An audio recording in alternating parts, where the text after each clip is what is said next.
the real challenge is the migrant, in the cities have limited access to the amenities, social services in the urban area. On the other hand, their household, they've left their parents behind, and parents are aging, claim some sort of collective ownership to the land they have been farming in their entire life and perhaps for numerous generations. But it is not really private land, not their own land. So it's not really possible for them to alienate that land, to dispose of it and transform it into some form of an asset, which they could then bring to their urban sector, and the old parents could sort of relocate themselves into the urban setting. They haven't really been able to transform rural, valuable assets and make them work in an urban setting. So they're torn between two worlds. That change needs to happen.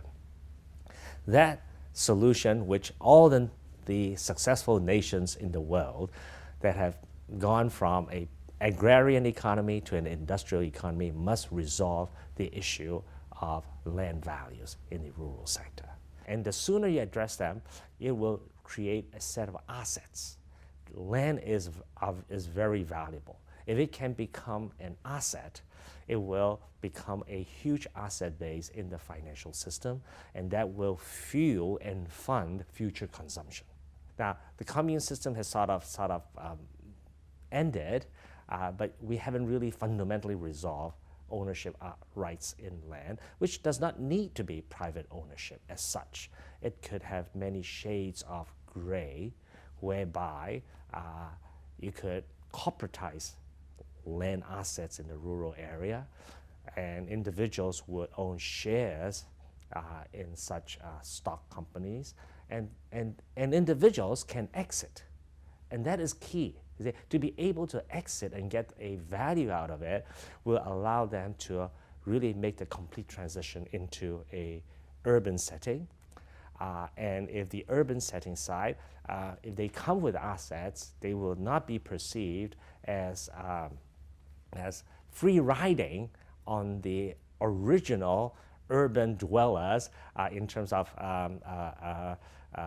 getting all the social services and not paying. So the urban economy needs to reform its tax systems, need to provide a new tax base for local government to fund, not just funding local government by, local government is now funded by selling land, and the most valuable way to sell that land is to build residential apartments or give it to industrialists to develop. Now, this does not really empower citizens. Most urban areas in the world, local government is funded largely by local taxes paid by households. And that's why local government responds to residents as opposed to local industries. So there is quite a bit of change that needs to take place. But if this can be done, I think China will have a very balanced economy. Consumption will rise.